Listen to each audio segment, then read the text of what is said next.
ஆன்மீக வேர்ல்டு அன்பர்களுக்கு வணக்கம். நான் விஜய் ரியர்சுதன். இன்னைக்கு நம்ம கூட இருக்கிறது யாருன்னு பார்த்தீங்கன்னா, நாடி ஜோதிடர் ஜெயந்தி ரவி அவர்கள் தான் இருக்காங்க. மேடம் வணக்கம். வணக்கம்மா. கன்னி ராசிக்கு இந்த தமிழ் புத்தாண்டு எப்படி மேடம் இருக்க போகுது? கன்னி ராசிக்கு தமிழ் புத்தாண்டு சிறப்பாக இருக்கும். ஆனா என்னன்னா, கணவன் மனைவியிடையே கொஞ்சம் பிரச்சனைகள் உருவாகும்.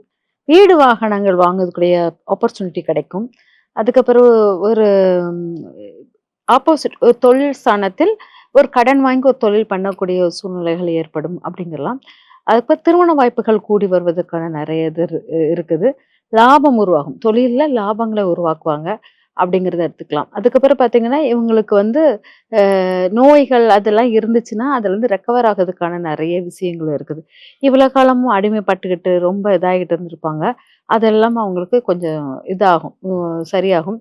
அப்புறம் நெறைய விஷயங்கள் தொழில பத்திய நெறைய திங்கிங், நெறைய செயல்கள் அதெல்லாம் ஏற்படுத்திக்கிட்டு இருப்பாங்க அப்படிங்கிறத எடுத்துக்கலாம். அதனால கடன் பிரச்சனைகள் உருவாகக்கூடியதாக இருக்கும்.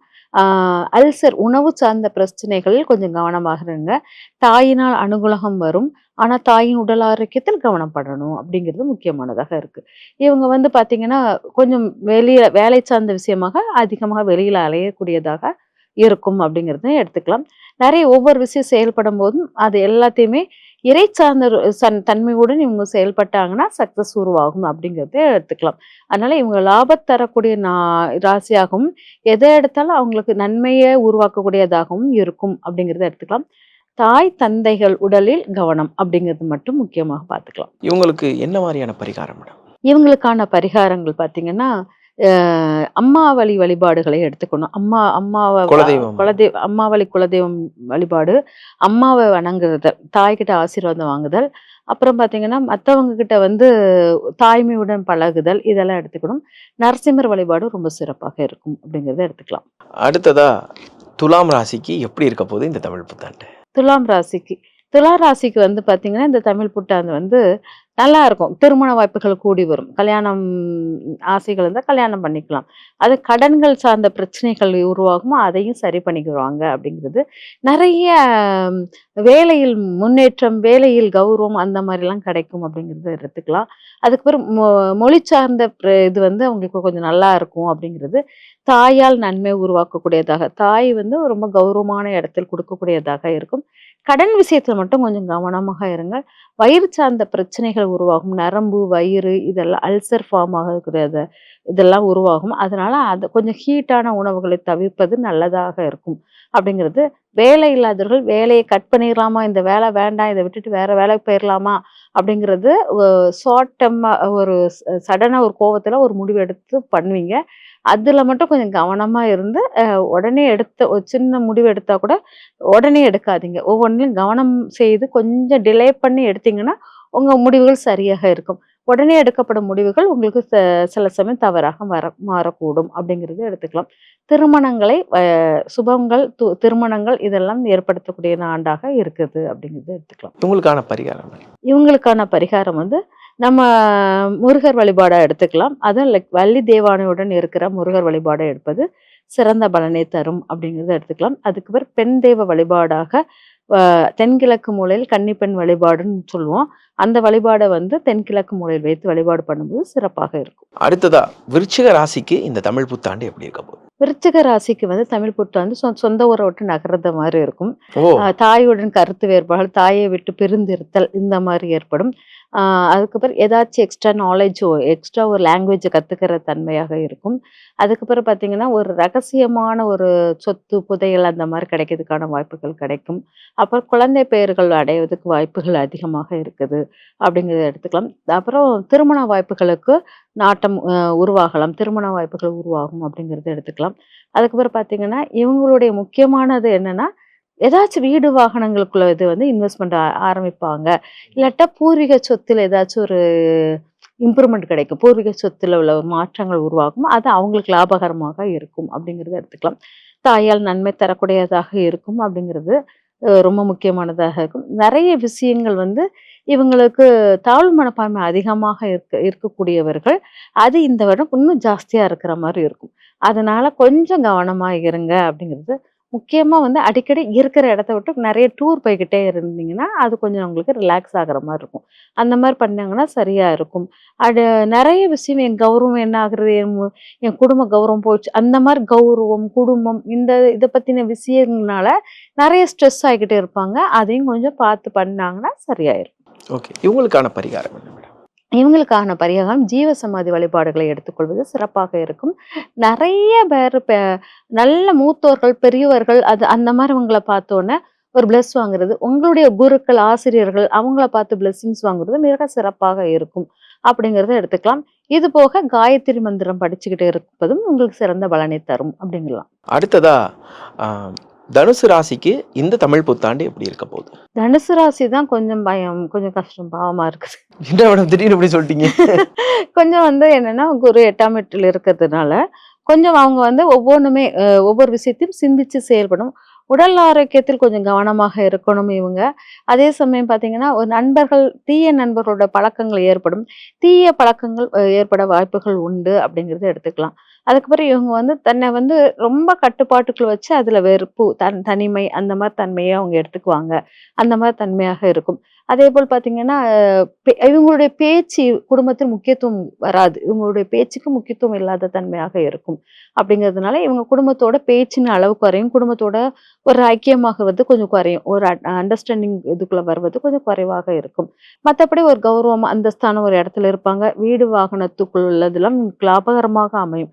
இந்த உறவு சார்ந்த விஷயங்கள் அது மட்டும் கொஞ்சம் கவனமாக இருந்தாங்கன்னா, மத்தபடி இவங்களுக்கு ஒரு நல்ல லாபம், தொழிலில் லாபம் இதெல்லாம் உருவாகக்கூடியதாக இருக்கும். இது அதெல்லாம் இருந்தாலும் அவங்களுடைய மனசால் வந்து என்னன்னா, எ ஒரு உணர்ச்சி வசப்படுதல் வந்து கொஞ்சம் அதிகமாக இருப்பதுனால, கொஞ்சம் லாக் ஆயி தன்ன தானே ஒரு ஒரு சரவுண்டிங்ல உட்கார வச்சுக்குவாங்க. ஓகே. இவங்களுக்கான பரிகாரம் என்ன? இவங்களுக்கான பரிகாரம் வந்து பெருமாள் வழிபாடு பண்ணுவது சிறப்பாக இருக்கும். அதுக்கப்புறம் பார்த்தீங்கன்னா, சுவாமிமலை முருகர் வழிபாடு எடுத்துக்கிறது. அதுக்கு பிறகு சனீஸ்வரனை வழிபாடு பண்ணுவது சிறப்பாக இருக்கும். சனீஸ்வரன் கோயிலுக்கு போயிட்டு சனீஸ்வரனுக்கு விளக்கேத்திட்டு வருவது. சனிக்கிழமை சனிக்கிழமை ஈவினிங் நேரம் விளக்கேற்றுவது நல்ல ஒரு மாற்றத்தை கொடுக்கும் அப்படிங்கிறத எடுத்துக்கலாம். அடுத்ததா மகர ராசிக்கு எப்படி இருக்க போகுது இந்த தமிழ் புத்தாண்டு? மகர ராசிக்கு வந்து தமிழ் புத்தாண்டு கணவனுடைய முழுமையான ஒத்துழைப்பு இந்த மகர ராசிக்காரர்களுக்கு கிடைக்கும். மகர ராசிக்காரர்களுக்கு இந்த காலாண்டில் திருமணம் செய்வது வைப்பதில் சிறப்பாக இருக்கும். அதேபோல மகர ராசிக்காரர்களுக்கு வந்து இந்த ஆண்டில் தூக்கமின்மையாக இருக்கும். தூக்கத்தினுடைய அளவு குறைஞ்சிரும். அதுக்கப்புறம் பார்த்தீங்கன்னா, எல்லா குடும்பத்தில் உள்ளவங்க அனைவரும் உள்ளுக்கு வந்து வந்து இருப்பாங்க. மகர ராசிக்காரர்கள் யாராச்சும் ஒருத்தர் குடும்பத்தில யாராச்சும் ஒருத்தருக்கு நோய்வாய்ப்பட வாய்ப்புகள் உண்டு. அடிக்கடி மகர ராசிக்காரர்கள் தவறான பேச்சுகள், தப்பா பேசுறது, சாபம் கொடுத்தல் இந்த மாரி வார்த்தைகள் அதிகமாக விழும். நெறைய பொய் பேசக்கூடிய தன்மை உருவாகக்கூடியதாக இருக்கும். குடும்பத்தினரை விட்டு விலகி இருப்பதாகவே இருக்கும். குடும்பத்திலேருந்து தன்னை விலக்கி வச்சுக்கிட்டு இருப்பாங்க அப்படிங்கிற மாரி இருக்கும். அதேபோல இவங்க வந்து மனம் பேசுறது வந்து இன்னைக்கு ஒண்ணு பேசுனாங்கன்னா, நாளைக்கு ஒண்ணு பேசுவாங்க. அந்த மாரி மனநிலை மாற்றத்துடன் பேச்சுகள் இருக்கும் அப்படிங்கிறத எடுத்துக்கலாம். சரியான நண்பர்கள், சரியான ஆலோசகர்கள் இவங்களுக்கு கிடைக்காம இருக்கும். எது இருந்தாலும் இல்லாட்டாலும் கணவனுடைய முழுமையான ஒரு அன்பு, அரவணைப்பு இவங்களுக்கு கிடைக்கும். வேலைக்கான முயற்சி மேற்கொள்வார்கள். அந்த வேலைக்கான முயற்சி மேற்கொள்ளும்போது, அது சரியான ஒரு இடத்துல வந்து அவங்க அந்த முயற்சி திடகாத்தமான முயற்சியா இருக்காது. தாயால் வந்து பண வரவுகள் கூடும். தாய் வந்து நல்லா செலவு பண்ணுவா அவங்களுக்கு. இந்த மாரி சொத்து சுகங்களில் வீடு, வாகனங்கள் அமைக்க இருக்கிற இதெல்லாம் இருக்கு. சொத்து சுகங்களில் வீடு வாங்குவாங்க. ஆனா, வாகனம் வாங்குவதில் கொஞ்சம் கவனமாக இருக்கணும் அப்படிங்கிறத எடுத்துக்கலாம். அதுக்கப்புறம் பார்த்தீங்கன்னா, குழந்தைகளால் நன்மை தரக்கூடியதாக இருக்கும். குழந்தைகளுடைய ஆரோக்கியத்தில் கொஞ்சம் கவனமாக இருங்க அப்படிங்கிறது மட்டும் பார்த்துக்கோங்க. மத்தபடி குழந்தைகள் உங்களுக்கு நற்பெயர்கள் வாங்கி கொடுக்கக்கூடியதாக இருப்பாங்க. அப்படிங்கிறத எடுத்துக்கலாம். மகர ராசிக்காரர்களுக்கான பரிகாரம்னா என்ன மேடம்? இதுக்கான பரிகாரம் வந்து காவல் தெய்வ வழிபாடுகளை எடுத்துக்கலாம். ஊர் எல்லை தெய்வ, காவல் தெய்வ வழிபாடுகளை எடுத்துக்கொள்வது சிறப்பாக இருக்கும். அதேபோல் காலபைரவர் வழிபாடுகள் மிக சிறந்த பலனை தரும் அப்படிங்கிறத எடுத்துக்கலாம். அதனால சிவன் கோயில் உள்ள காலபைரவர் வழிபாடு, காளி வழிபாடு, காவல் தெய்வ வழிபாடுகளை எடுத்துக்கொள்ளும்போது இவங்களுக்கு இந்த நெகட்டிவான பலன் வந்து தப்பிக்கலாம். Okay madam. அடுத்ததா கும்ப ராசிக்கு எப்படி இருக்கும் இந்த தமிழ் புத்தாண்டு? கும்ப ராசிக்காரர்களுக்கு வந்து இந்த தமிழ் புத்தாண்டு வந்து என்னன்னா, நெறைய ஒரு விஷயம் இல்ல, நெறைய விஷயத்த மண்டையில போட்டு ப்ரெஷர் பண்ணிக்குவாங்க. அப்புறம் நெறைய விஷயங்கள மறைத்து பேசுவார்கள். பொய்ங்க சொல்ல மாட்டாங்க. ஆனா மறைச்சு பேசுவாங்க. இந்த விஷயத்த சொல்லக்கூடாதுன்னு சொல்லிட்டு நிறைய மறைப்பாங்க. வீட்டுக்குள் அதிக உறவினர்கள் வந்து போய்க்கிட்டே இருப்பாங்க. நெறைய பேர் வீட்டுக்கு வந்து போய்க்கிட்டு இருப்பாங்க.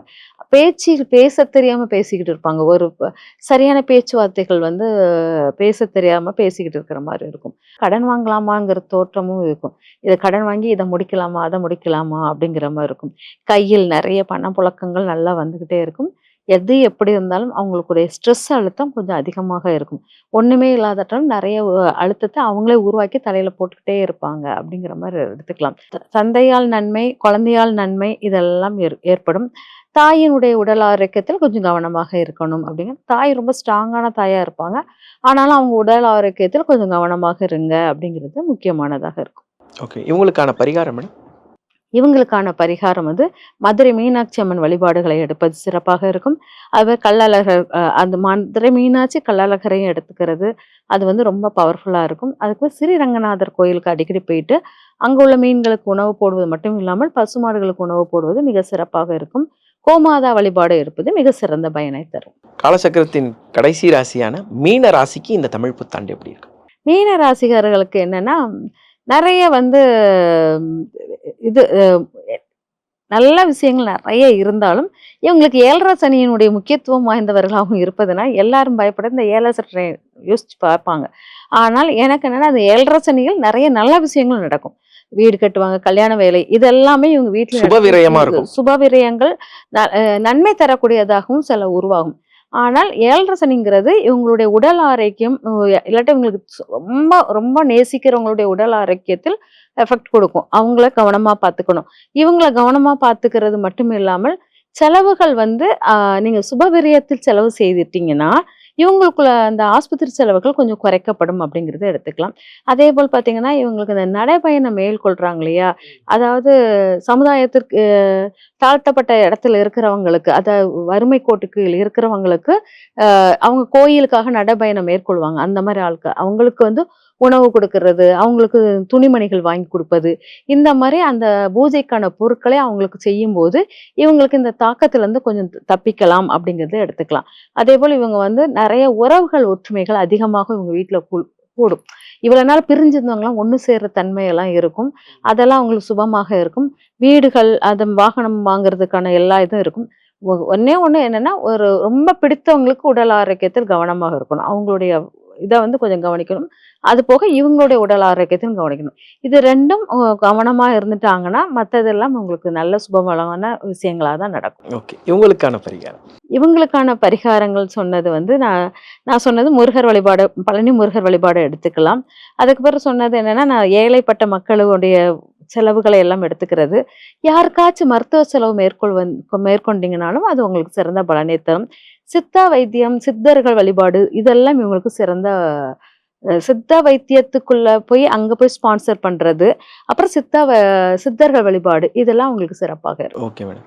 மொத்தத்தில இந்த 12 ராசிகளுக்கும் இந்த தமிழ் புத்தாண்டோட நல்லது என்ன, கெட்டது என்னன்னு பிரிச்சு சொல்லியிருக்கீங்க. உங்களோட நேரத்திற்கும், உங்களுடைய வார்த்தைகளுக்கும், உங்களுடைய கருத்துக்களுக்கும் மிக்க நன்றி மேடம். நன்றிம்மா.